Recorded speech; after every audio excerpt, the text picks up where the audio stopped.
Hello, 12th standard students. Today I am going to solve question number 13 in the books of Bharati. Bank ने inform किया अमित का acceptance 15,750 का जो था वो बैंक फॉर कलेक्शन हॉनर्ड हो गया and bank charges debited were 150, right? Now how to solve this question, look here.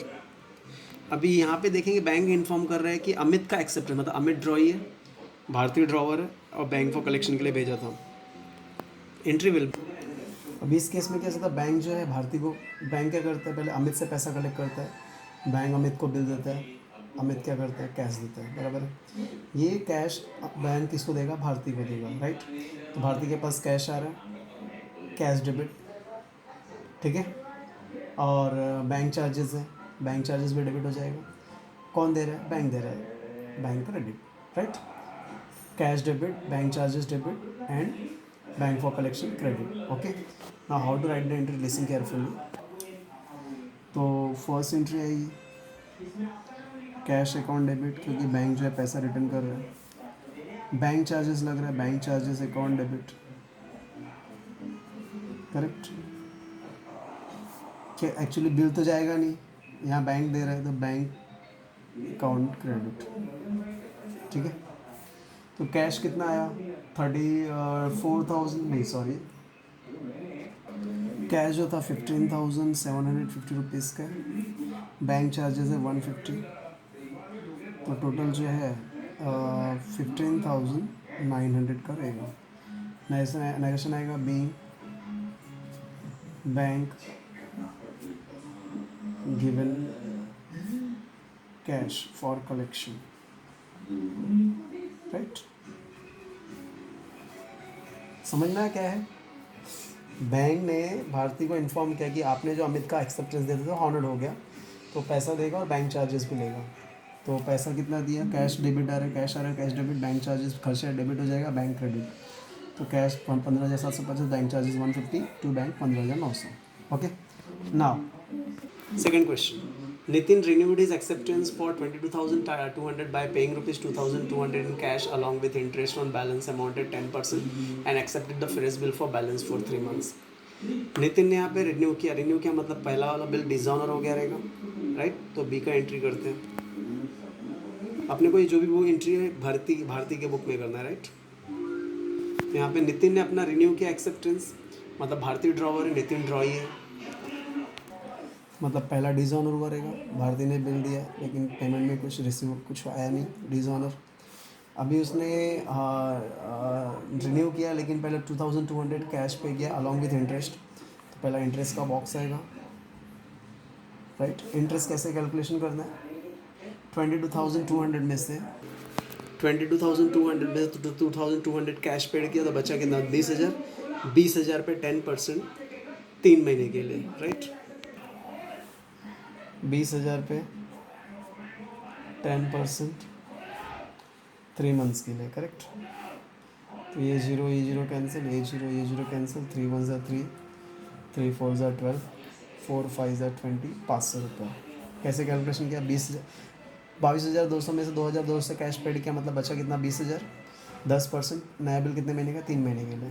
तो क्या किया, ये 2 जीरो और ये 2 जीरो कैंसिल हुआ, 3 1 ज़ा 3, 3 4 ज़ा 12, 4 5 ज़ा 20, 500 रुपये. तो इंटरेस्ट जो है 500, इधर डेबिट इधर क्रेडिट. नितिन ने जो कैश पेड किया है वो इंटरेस्ट के साथ है, तो 2,200 प्लस 500, ठीक है. और न्यू बिल एक्सेप्ट करके रिटर्न होगा. न्यू बिल कितने का रहेगा, 20,000 का. बस इतना एंट्री करना है, क्योंकि रिन्यू किया मतलब क्या, पहले डिसऑनर का एंट्री करने का, फिर इंटरेस्ट का एंट्री, फिर कैश और न्यू बिल, ठीक है. How to write this entry, just listen carefully. Second में पहला ए एंट्री आएगा, फर्स्ट वाला डिसऑनर का. बिल जा रहा है, नितिन ले रहा है, नितिन टू बिल रिसीवेबल, इतने account debit to bill receivable. Amount आएगा 20,200, 22,200. Narration being bill dishonour. B का entry Nitin debit, Bharti credit, Nitin का नाम लिख सकते हैं, भारती का नाम नहीं, तो Nitin to interest.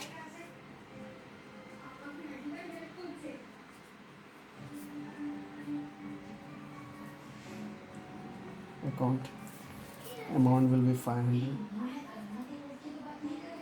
Narration being interest charge.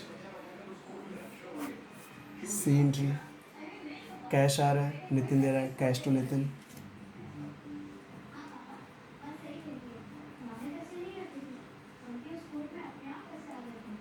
Amount will be 2700, 2700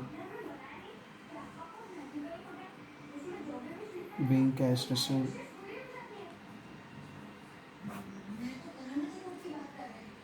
bill आ रहा है, नितिन दे रहा है, bill to Nitin.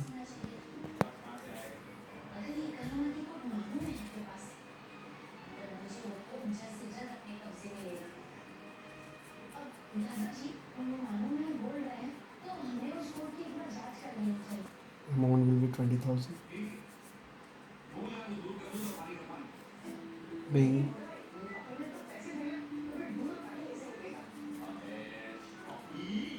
legal run। Next entry, Dhanasri, who had accepted Bharti's bill for 17,500, was declared insolvent and only 40% amount could be recovered. How to solve this entry? Just look here. यहाँ पे देखने जाएंगे, धनश्री जो है ड्रॉई है, Bharti is drawer. Okay, insolvent हो गया मतलब बिल डिसऑनर हुआ रहेगा। पहले इंसॉल्वेंट हो गया, कभी भी इंसॉल्वेंट दिखाया है क्वेश्चन में तो पहले डिसऑनर की एंट्री पास कर दो। मतलब भारती ने बिल दिया लेकिन पेमेंट प्रॉपर मिला नहीं, तो डिसऑनर का एंट्री पास कर देने का, राइट, इंसॉल्वेंट के टाइम पे। और धनश्री ने कैश दिया है, धनश्री ने क्या दिया, कैश दिया, लेकिन कैश कितना रिकवर हुआ, खाली 40%। कितना रिकवर हुआ, 40%। बेड डेप्स कितना होगा, 60%। ओके, तो अभी 17,500 का 40% निकालना पड़ेगा। 17,500 का अगर हम लोग 40% निकालते हैं, 0 0 0 0 कैंसिल, 4 0 ज़ा 0, 4 5 ज़ा 22, 4 7 ज़ा 28 प्लस 2 33, 4 1 ज़ा 4 प्लस 3 7। 7,000 जो अमाउंट है कैश मिला, बाकी 10,500 जो है बेड डेप्स हुआ। Is this clear? तो ये दो एंट्री अपने को पास करने का है। फर्स्ट एंट्री आएगा Dhanashree to bill receivable, second entry आएगा cash debit bad debts debit to Dhanashree. Okay, first entry Dhanashree to bill receivable. How to write entry, listen carefully. ये थर्ड का ए है, धनश्री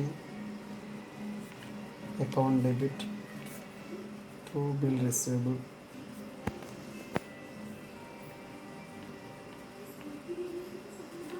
अमाउंट कितना आएगा 17,500, 70,500। ओके, मेरे से आया being bill dishonour, correct.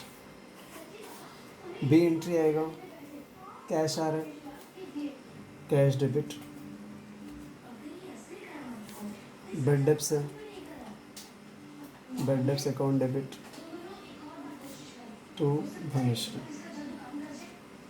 Correct. Amount देख लेते, कैश आ रहा है, कैश डेबिट, बेड डेप्स रहेगा, bad debts debit to Dhanashree, Dhanashree दे रही है। तो कैश 7,000, बेड डेप्स तो 10,500, 7,000 cash, 10,500 bad debts, total 17,500। Okay, narration आएगा बीइंग 40% अमाउंट रिकवर।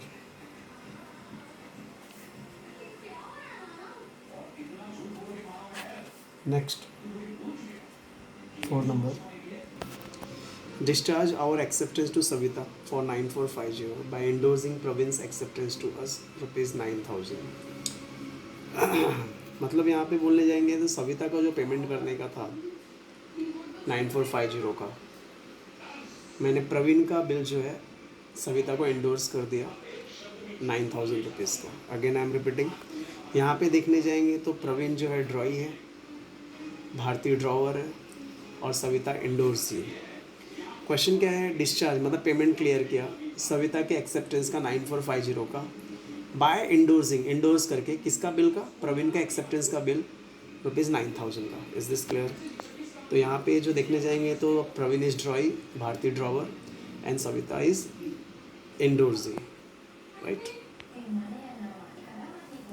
भारती ने बिल किसको दिया, सविता को, इंडोर्स किया, कितने का बिल है, 9000 का। Is this clear?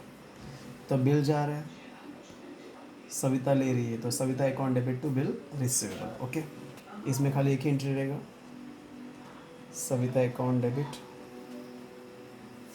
To bill receivable, amount will be 9000। Narration आएगा being bill endorse. Okay, these all will be the entry. Okay, take the screenshot of first entry, second का ABC, second का D and third का AB and fourth entry, and take this is first graph, this is second questions graph, this is third questions graphs, and this is fourth questions graph. Okay, students, you have to solve this question as a homework. If any doubt is there, please ask. Thank you, have a great day.